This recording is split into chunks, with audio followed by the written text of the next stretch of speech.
Assalamualaikum warahmatullahi wabarakatuh. Sebelumnya perkenalkan nama saya Ahmad Farizal dan ini 1210 15.1 dari Offering PTB A2 12A.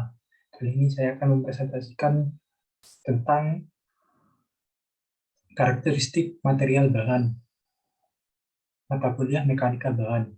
Yang pertama yaitu Poisson ratio. Poisson ratio adalah perbandingan antara kontraksi lateral terhadap tegangan longitudinal. Jika suatu bahan ditarik secara linear, dengan kata lain, rasio ini menghitung perbandingan antara penyempitan benda terhadap pertambahan panjang akibat tarikan. Biasanya secara matematis angka dihitung dengan mengalihkan angka yang didapat dengan min 1 agar bahan-bahan normal rasio positif. Hal ini karena kebanyakan benda akan menyempit jika ditarik ke suatu sisi. Nama rasio ini diambil dari Siemens Poisson. Pengaruh suatu bahan umumnya akan menyempit, lebarnya berkurang jika ditarik dari satu sisi, tidak tidak diasir menjadi diasir. Dari sisi tersebut ke sisi pada kursor ini. Poisson ratio menghitung perbandingan antara penyempitan ini terhadap tambahan panjang akibat tarikan.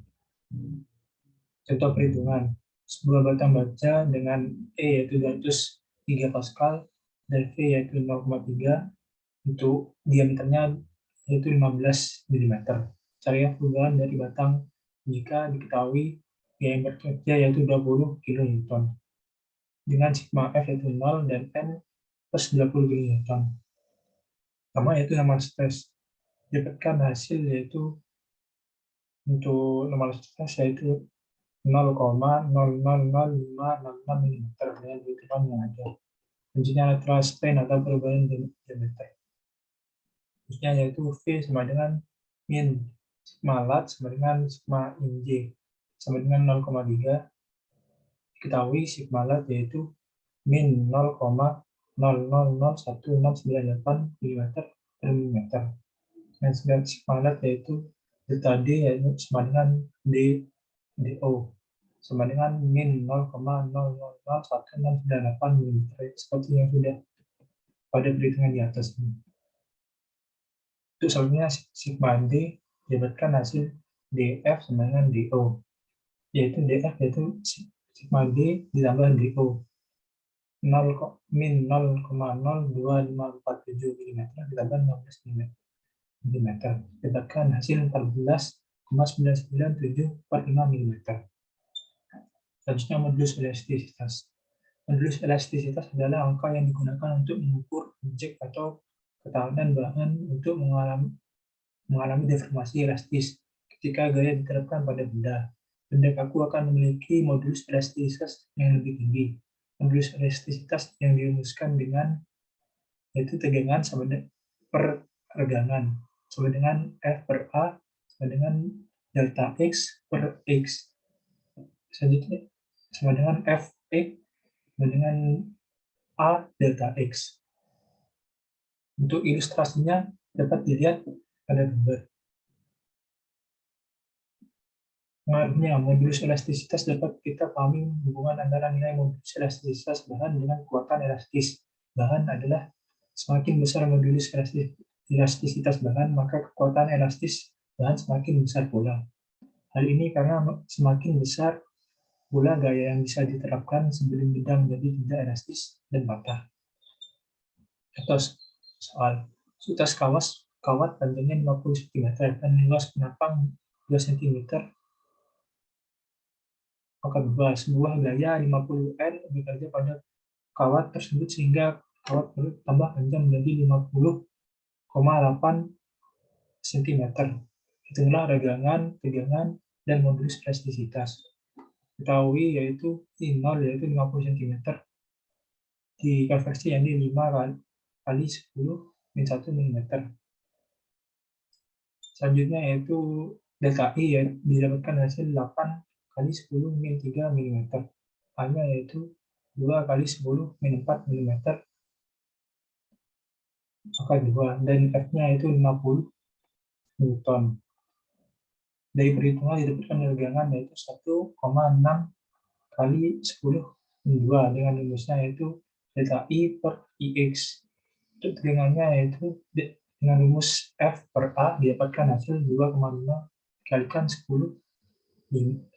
pangkat 5 N per milimeter. Untuk modulus elastisitas didapatkan dengan rumus sigma per E. Didapatkan hasil 1,6 kali 10 per 7 Newton per milimeter.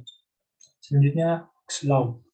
Hukum Hooke's Law adalah hukum yang mempelajari tentang ketentuan tentang gaya yang ada di dalam benda terjadi karena adanya sifat elastis suatu benda ataupun tugas. Hukum Hooke's dan elastis merupakan suatu yang saling berkaitan.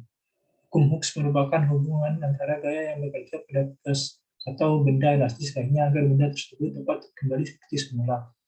Hukum Hooke's benda dibedakan menjadi dua jenis, antara lain benda plastis dan yang bersifat elastis, di mana benda plastis adalah benda yang mengalami perubahan ketika dikenai gaya, dan benda tidak kembali ke bentuk semula setelah gaya yang diberikan hilang.